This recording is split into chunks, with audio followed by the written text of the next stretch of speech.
a used bookstore in Portland's Alberta Arts District, Thursday evening. Rain on the skylights, the smell of old paper and space, heater dust.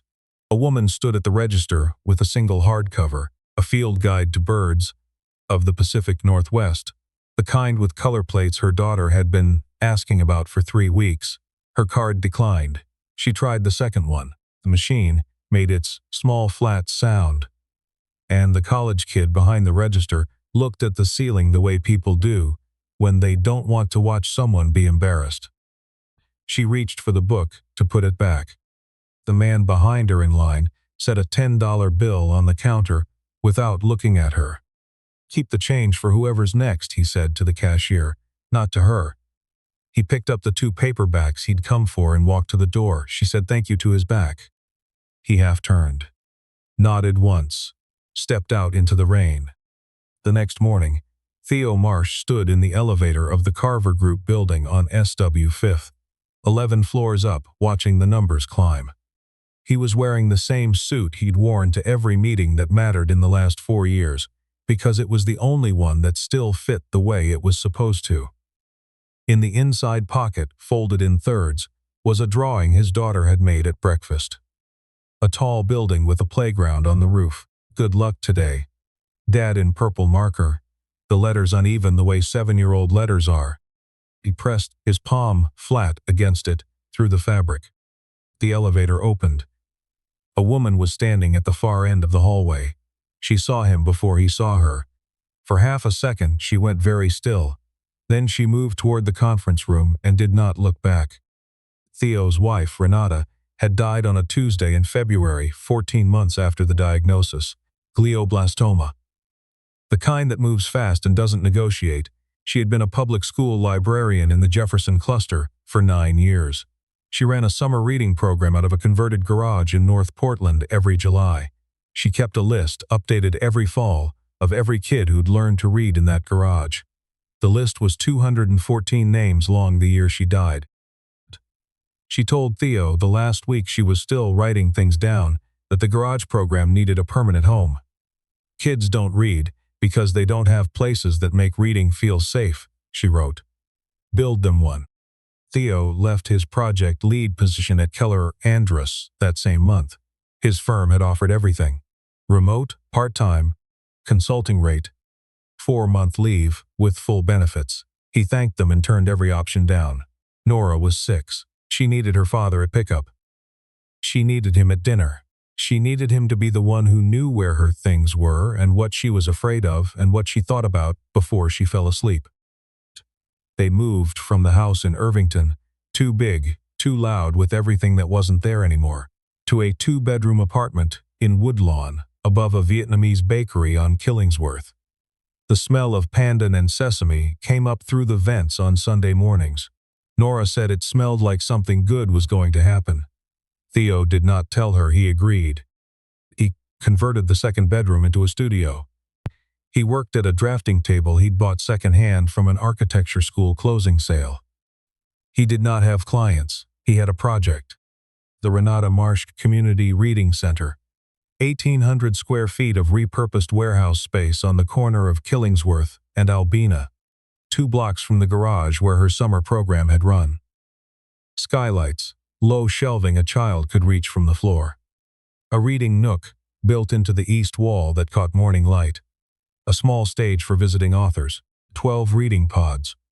In the main room, each one designed so a child sitting inside it could not be seen from the entrance. A detail Theo had borrowed from a study on children with anxiety and their relationship to enclosed spaces. He had spent 11 months designing it. He had spent 6 months on the funding application. The Belhaven Foundation rejected it in March. The rejection letter was 4 lines. It cited the applicant's lack of demonstrated organizational capacity. It was signed by a director of programs whose name Theo did not recognize. He had one more shot. Varner Capital, a private equity firm that ran a community development portfolio out of their Northwest Portland office. They had funded 3 library projects in the last 7 years. Their senior partner had spoken at a literacy conference Renata had attended 2 years before she got sick. Theo had found the footage on YouTube at 2 a.m. and watched it 3 times. This was that meeting. The Thursday before, he had stopped at Powell's Books on Burnside to pick up a structural reference he'd ordered. He'd been going to Powell's since his first week in Portland, 20 years ago, when he was 23, and had nothing but a duffel bag and a printout of the architecture program schedule. The woman at the register that night knew him by his membership number, but Powell's was closed early for a staff event, and the reference had been rerouted to a small independent on Alberta, Folio and Grain, run by a woman named Doug, who had operated out of the same narrow storefront for 22 years and refused to put in a point-of-sale system that didn't print on paper. Theo walked in at 6:40. There was a woman at the register ahead of him.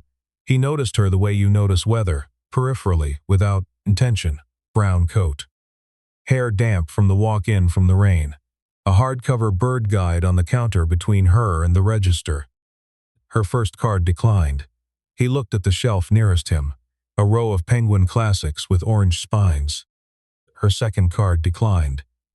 The kid behind the counter looked at the ceiling. She reached for the book. Theo set a 10 on the counter. He said it the way he'd have said it to anyone, the way Renata would have said it without thinking. Keep the change for whoever's next, because he didn't want the woman to feel like she owed him something, and because the book cost $8, and he had 10, and it was raining outside, and some things are just math. He didn't look at her face. He had a structural reference to pick up, and a pitch deck to review, and a drawing in his jacket pocket that he didn't want to crumple. She said thank you. Her voice was quiet. He nodded once. He walked out into the rain. The Varner Capitol Conference Room was on the 11th floor and faced west. On a clear day, you could see the West Hills. On a day like this one, you could see the rain moving across the city in sheets, the way it does in Portland, in October, the way it has always done, indifferent and continuous. Theo sat at the end of a table that could have seated 16. He had the pitch deck face down in front of him. In his inside pocket, Nora's drawing. He had touched it twice in the elevator. The double doors opened. A man entered first, 50s, silver at the temples, a confident walk that stopped just short of a stride. Philip Rourke. Theo had read the bio. 15 years at Varner, originally from Boston, former board member of 2 community foundations that had since dissolved. Behind him, 2 steps back, was the woman from the bookstore. She did not stop. She made no visible gesture, but when she reached the head of the table and sat down, she placed both hands flat on the surface and looked at the window for exactly 1 second before she looked at him. Theo did not move. He met her eyes once quickly, the way you acknowledge a fact without making anything of it. Then he looked at his deck. Philip gestured at the chair at the far end of the table. "Mr. Marsh, please." Theo opened the presentation he had rehearsed for 6 weeks. He did not open with himself. He spent 40 seconds on his firm background, then set it aside and spent the next 3 minutes on a single statistic.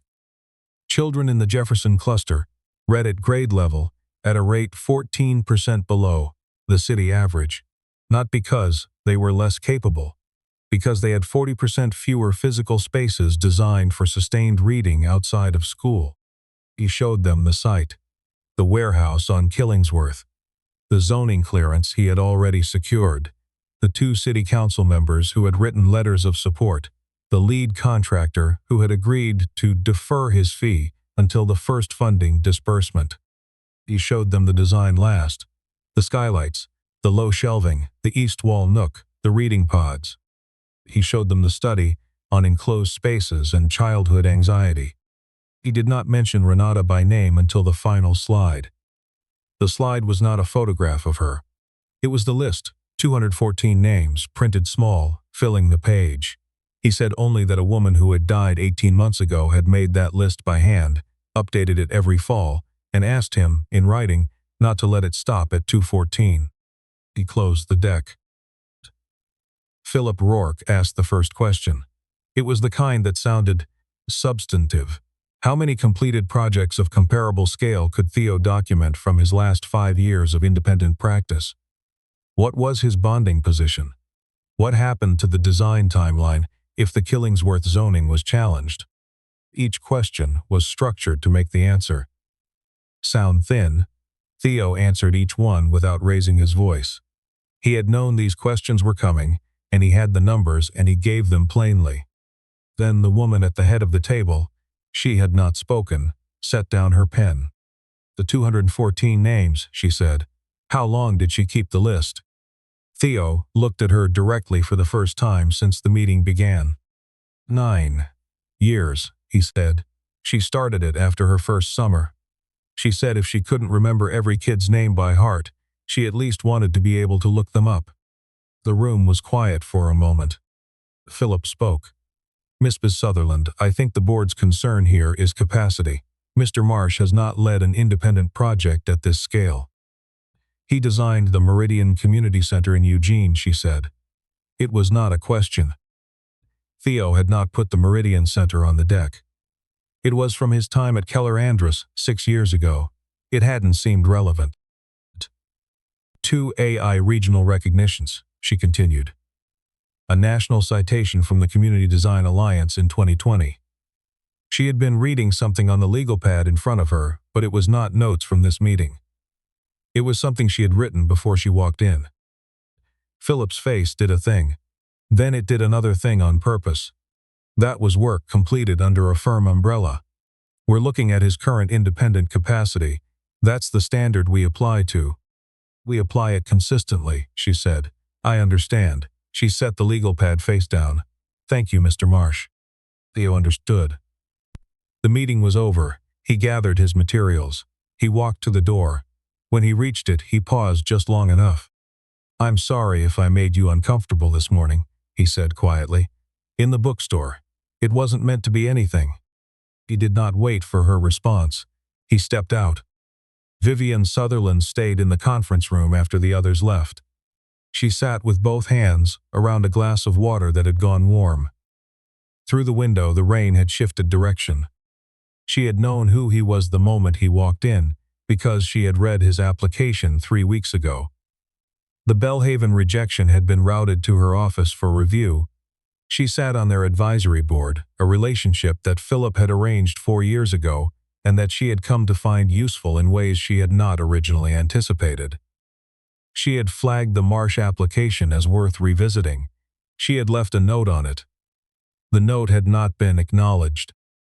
She had not connected the man at the bookstore to the application until she was sitting in the elevator on the way up that morning, the bird guide.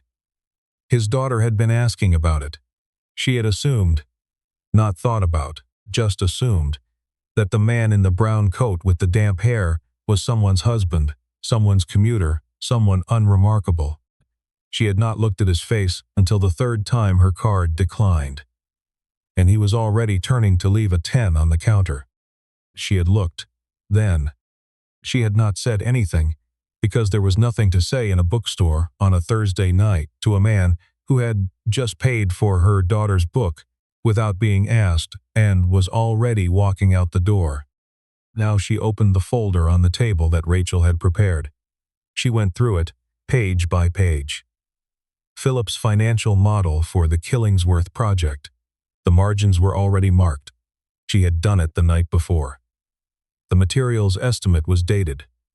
The occupancy projection used a national average that was 17% below the regional average for comparable literacy centers in the Pacific Northwest. She picked up her phone. She called the one person she trusted to give her an honest answer. I need the real numbers on the Marsh application, she said. Not Philip's version, the original submission. There was a pause. Vivienne.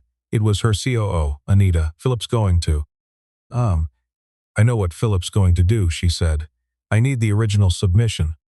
That afternoon, Theo drove back to Woodlawn in rain that had gotten worse since morning. He parked in the small lot behind the bakery and sat with the engine running. 2 voicemails from his contractor, 1 from his bank. He did not listen to any of them. He sat for 11 minutes, which was how long it took for the windows to fog completely. Then he turned the engine off and went upstairs. Nora was at the window. She had been watching for the car. She came to the door before he'd finished climbing the last flight in her socks, one of which had a small hole at the toe. Did they say yes? He set his bag down in the hall. He crouched to her level. He had driven the whole way home thinking about how to say this, and he'd come up with nothing better than the truth, held gently. Not yet, he said. We're still working on it. She looked at him for a long moment, with the specific seriousness of a 7-year-old who has learned that some of her father's quiet means something is wrong. She took his hand. She led him to the kitchen table and showed him the bird she'd drawn in school that afternoon. A cedar waxwing, she said, because her teacher had shown them pictures. And it had a yellow tip on its tail, like it had been dipped in paint. He told her it was the best cedar waxwing he'd ever seen. She told him she knew. Across the city, on the 11th floor of the Carver Group building, Vivian sat at her desk with 2 folders open side by side. The one on the left was Philip's version of the Marsh financials, the one the board had reviewed. The one on the right was the original submission Anita had pulled from the intake archive. She went through them together, line by line. The materials cost, in Philip's version, was sourced from a 2020 regional index. Steel had moved significantly since then. The way the numbers had been adjusted, the project's projected cost per square foot was inflated by nearly 18%, not enough to be obvious, enough to make the return look implausible. The occupancy rate Philip had used was 58%. The 3 closest comparable projects in the region had run at 84, 79, and 91% respectively. Theo had cited all 3 in his original submission. That section had been removed from the board version. She called Philip into her office. She did not stand up. Why is the occupancy section missing from the board version of the Marsh application? Philip took the chair across from her without being asked. He had a way of doing that, making himself at home in rooms that weren't his, that she had once read as confidence and now read differently. We standardized for the last 3 years of operational data, he said. His comparables were from projects he wasn't the lead architect on. Using them inflates his projected performance beyond what his independent track record supports. She looked at him. He cited them as regional benchmarks, not as personal precedents. Same outcome. Philip arranged his hands in his lap. We applied the same standard we always apply. She nodded slowly. That'll be all, she said. He left. She opened her laptop. She went to the Community Design Alliance archive.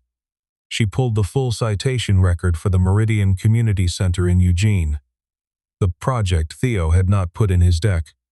She read for 20 minutes. Then she read his original application again from the beginning. The east wall reading nook, the placement of the skylights, the enclosed pods for children with anxiety, the detail about morning light and 6-month retention in the 2019 pediatric literacy study. She sat back. She was not a woman who confused competence for virtue, or virtue for competence. She had met too many people who had one without the other to make that mistake anymore.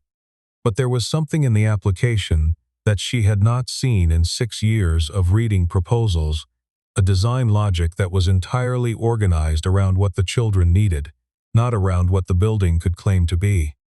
She picked up her phone. She found the number. She called it. It rang 4 times. He picked up. Mr. Marsh, she said. This is Vivian Sutherland. I need to ask you something, and I'd like you to answer honestly. There was a brief silence. All right, he said. In the bookstore last night. Did you know who I was? Another pause. Shorter. No, he said. I still don't, really. I mean, I know who you are from the meeting. But last night I didn't know anything about you except that it was raining, and the book was $8. She was quiet for a moment. I'd like to see the hand-drawn version of the Killingsworth plans, she said. Not the rendered deck, the original sketches. I can bring them, he said. Saturday morning, she said. There's a coffee shop on Alberta called Groundwork. I'll be there at 9. She arrived at 8:58. He was already there, at a table near the window, with a flat portfolio case leaning against the chair beside him, and a coffee he hadn't started yet. He stood when he saw her. She sat down across from him. The portfolio went between them on the table. He opened it. The sketches were in pencil, on trace paper, dated in the corner in small neat numbers. She turned the pages slowly, the east-facing nook, annotated with the specific angle of morning light in October, because that was when the fall reading program would begin. The skylights positioned to follow the path of the winter sun, so the reading room stayed bright on the shortest days. A note in the margin of the floor plan, kids who can see sky tend to stay longer, Renata, July 2021. She stopped, at that one. She did not say anything for a moment. Tell me about the summer program, she said.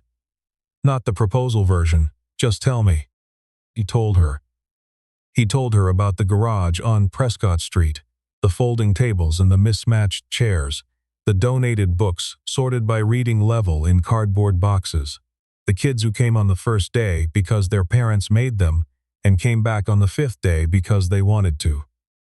The ones who didn't come back, whose names Renata had still put on the list. He told her about the girl in the 3rd summer who had read her first full chapter book, sitting in a camping chair in the back corner of the garage, behind a shelf, where no one could see her face while she did it. That's why the pods, he said.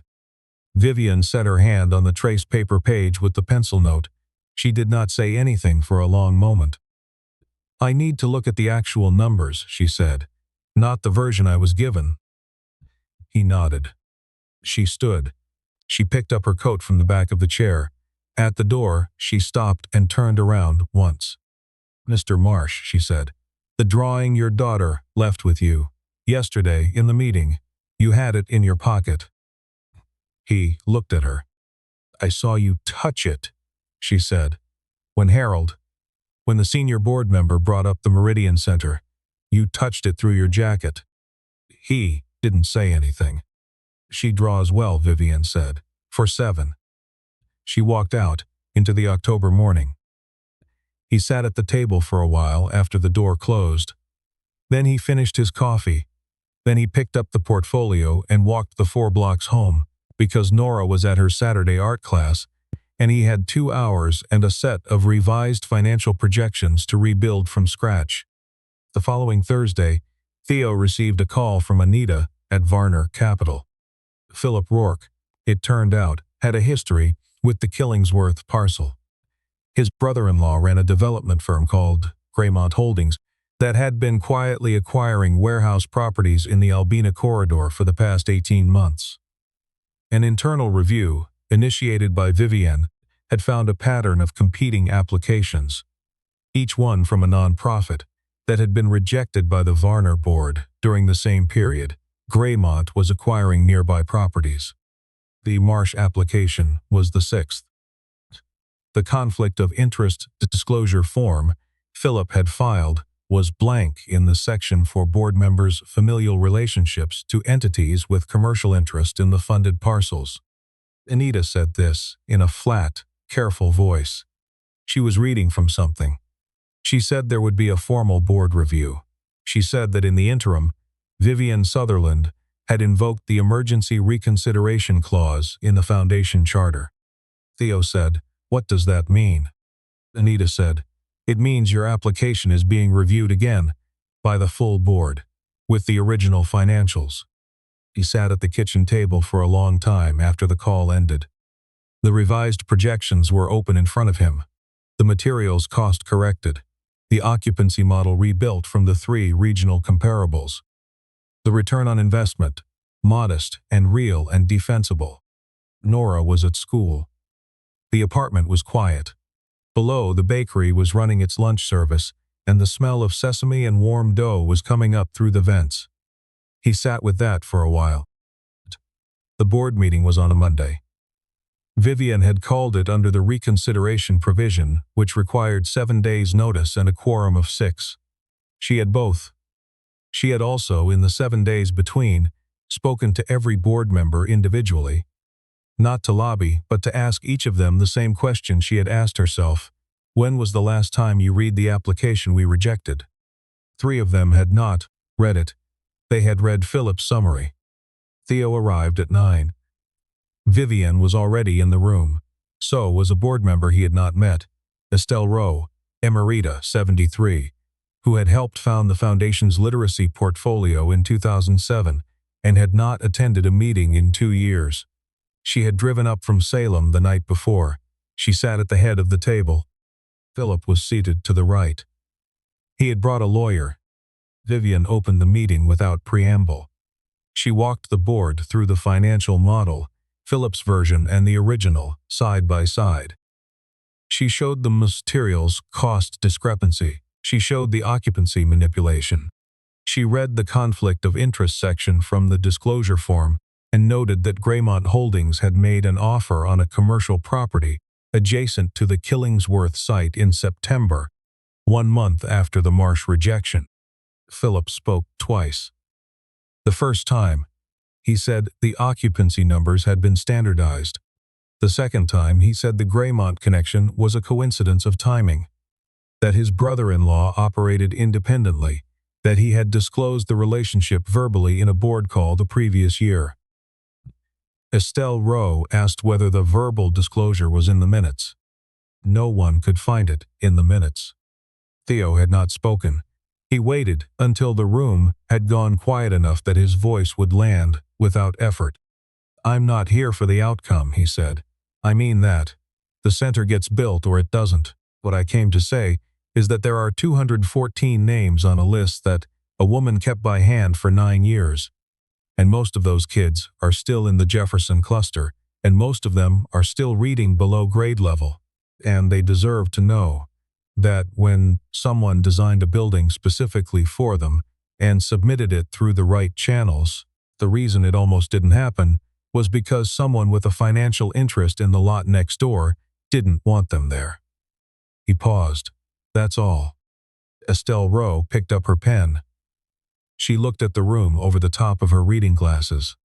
"I move that the Marsh application be approved with the original financials and a 26-month development timeline," she said. "I further move that Mr. Rourke be suspended pending an independent audit by a firm with no existing relationship to this foundation." The motion was seconded. The vote was 6-2. Philip's lawyer gathered his papers. Philip stood, buttoned his jacket, and walked past Theo on his way to the door. He didn't stop. He didn't say anything. He walked out. The room emptied. Vivian stayed in her chair. She set both palms flat on the table and waited until the last board member had closed the door. Then she let her hands shake, just for a moment. Then she made them stop. Theo had gone to the small kitchen down the hall and come back with a glass of water. He set it in front of her without a word. She didn't thank him with words. They sat in the empty room for a while. Outside, the rain had eased to something quieter, the kind that doesn't announce itself. The application was formally approved 12 days later. Vivian signed it at her desk with Anita as witness. She did not hold a press conference. She sent Theo an email with the executed agreement attached and a single additional line. The east wall nook should catch the light by 8 a.m. in October. I checked the sun angle. He read it at the kitchen table, with Nora eating cereal across from him, talking about a field trip to the botanical garden where she'd seen a cedar waxwing. A real one, not a drawing. It had a yellow tip, she said, exactly like I drew it. He told her he wasn't surprised. Nooched. The following Saturday afternoon, Vivian came to the apartment on Killingsworth. She brought a folder and a bottle of good tea from the shop on Mississippi Avenue. Nora opened the door. "You're the lady from Dad's meeting," Nora said. "I am," Vivian said. "Are you a friend?"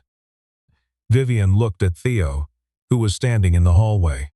"I think so," she said. "We're figuring it out." Nora seemed to find this a satisfactory answer. She stepped back to let her in. They worked at the kitchen table for 2 hours. The revised site plan, the contractor's schedule, the community liaison process that would need to start in January to bring in the families from the Jefferson's cluster before ground was broken. Vivian had questions that were precise and specific, and that revealed she had read the original application more carefully than anyone else who had touched it. At one point, she set down her pen and looked at the marginal note on the trace paper. Kids who can see sky tend to stay longer, and did not say anything for a moment. Nora came in from her room and put a drawing on the table in front of Vivienne.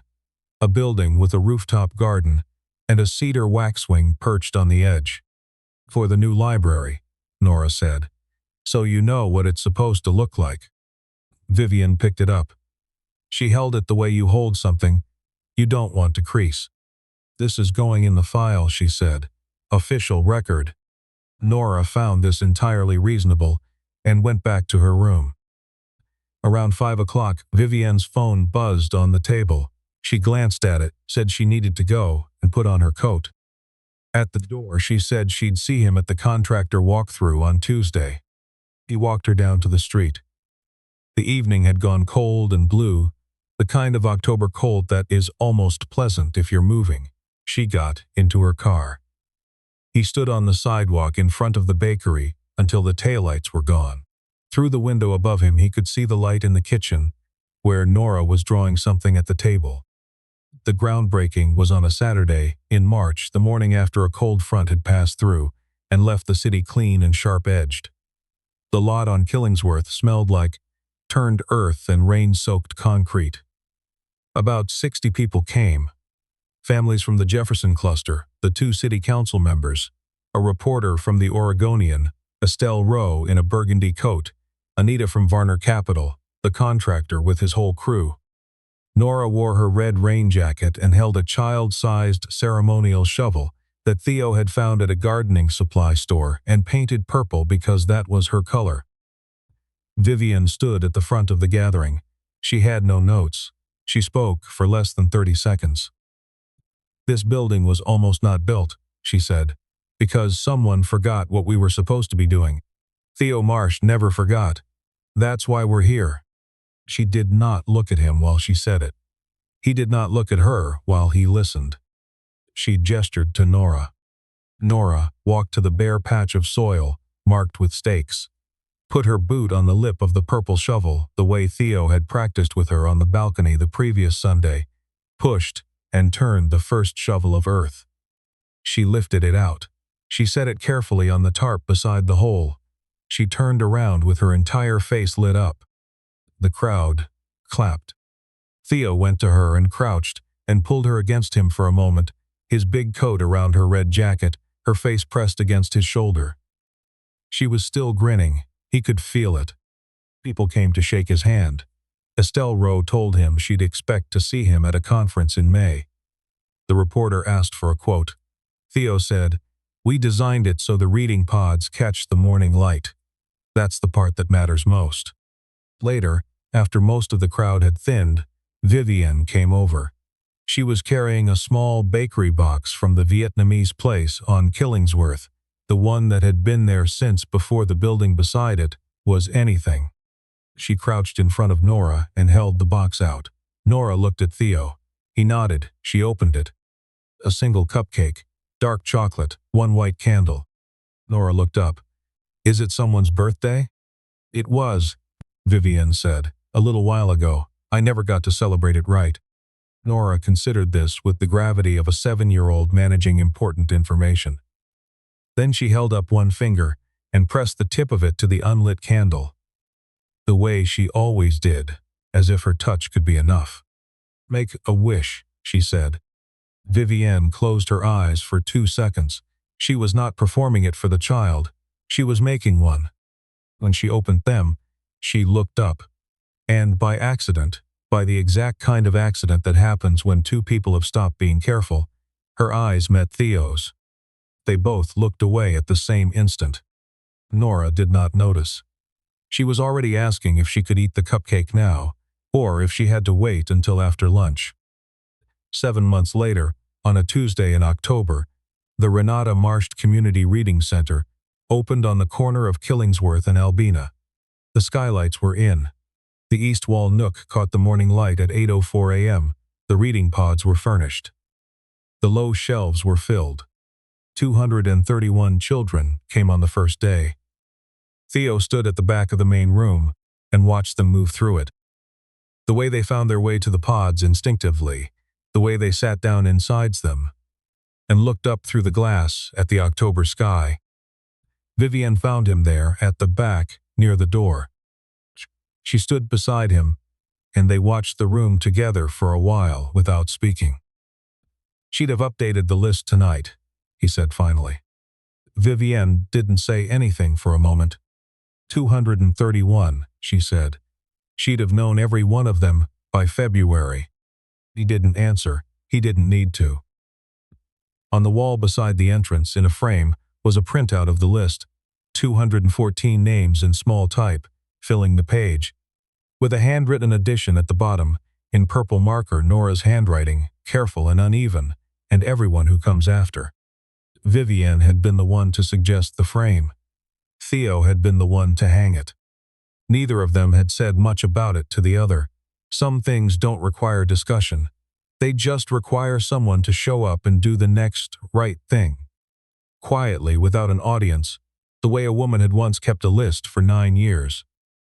And a man had once set a $10 bill on a counter in the rain and walked out the door before anyone could make it mean more than it was. The October morning light moved across the reading room floor in a long, slow stripe. Exactly the way the plans had said it would.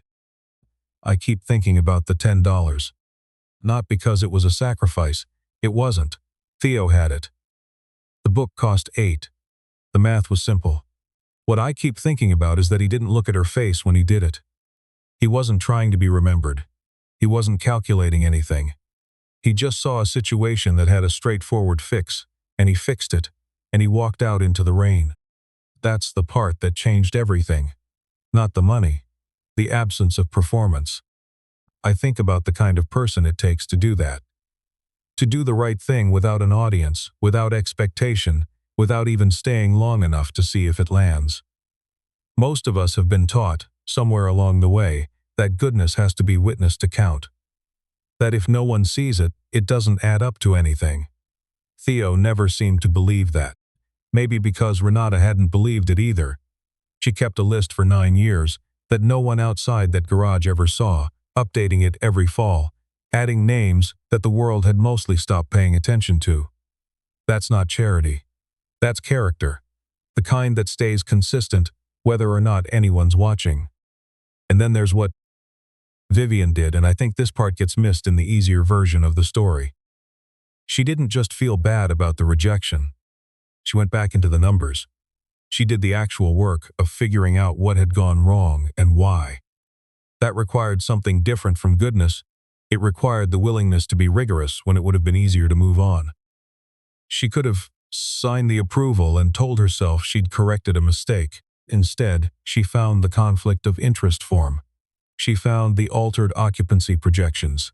She found 6 other applications that had been killed the same way. She followed the logic all the way down. That kind of clear-eyed persistence, the refusal to stop at the comfortable explanation, is its own form of courage. It doesn't look dramatic from the outside. It looks like a woman sitting at a desk at night with 2 folders open side by side, checking numbers, reading documents a second and third time. It's quiet work. It costs something. Vivienne did it anyway. And Theo, in that boardroom, after everything, he didn't stand up and make it about himself. He made it about the 214 names. He made it about the kids in the Jefferson cluster who were still reading below grade level. He had every reason to be angry, and I think he probably was, somewhere beneath the surface, but he chose to spend that moment on something larger than his own vindication. That takes a kind of strength that I don't think comes from willpower alone. It comes from already knowing what you're building and why, so completely that the noise around it can't reorder your priorities. I don't think Theo and Vivienne found each other because the universe was arranging things. I think they found each other because they were both independently trying to do the same thing, build something real for people who needed it. And that kind of shared orientation has a way of drawing people into the same rooms.